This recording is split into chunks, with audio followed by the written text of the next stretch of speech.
Ready start.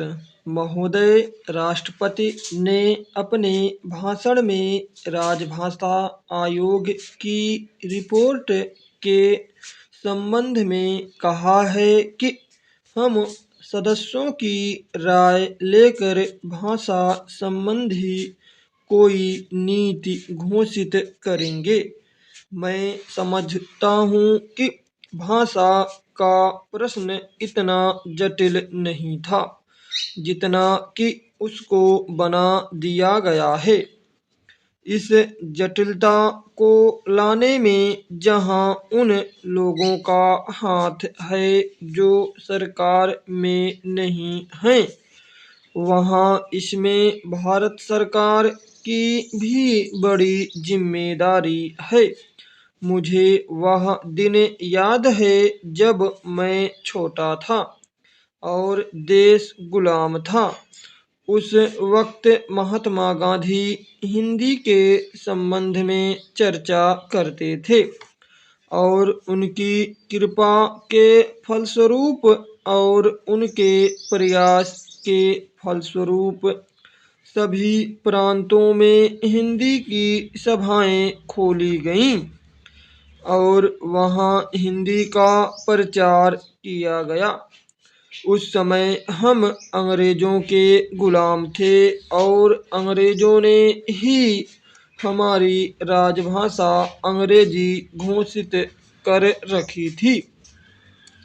तब हम अंग्रेजी से दूर थे और हिंदी के निकट थे, लेकिन आज जब हमारी अपनी सरकार है, अपना शासन है, हम हिंदी से दूर होते चले जा रहे हैं।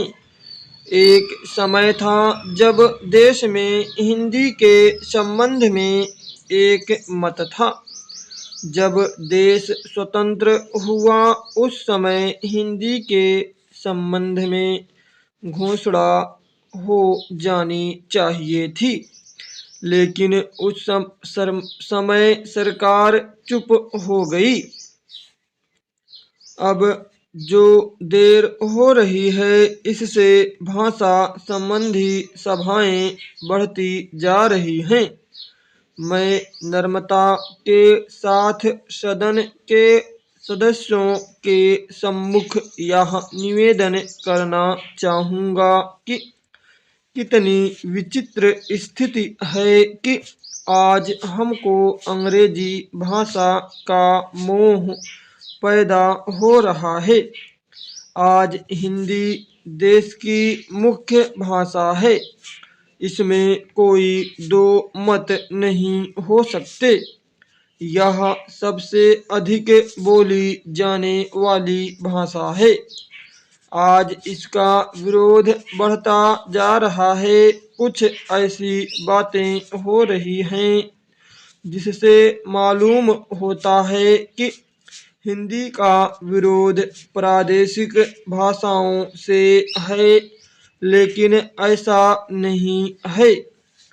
सच पूछा जाए तो यह बात कि अंग्रेजी भाषा के स्थान पर हिंदी को लागू करने का प्रश्न है।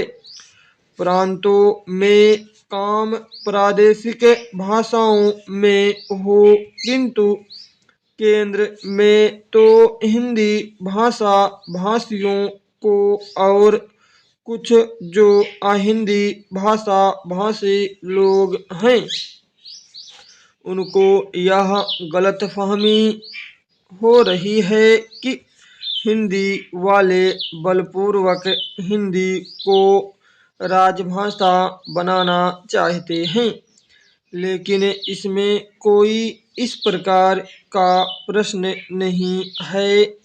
यह तो केवल आपस में समझने का प्रश्न है। किसी स्वतंत्र देश में ऐसा नहीं है। स्टॉप।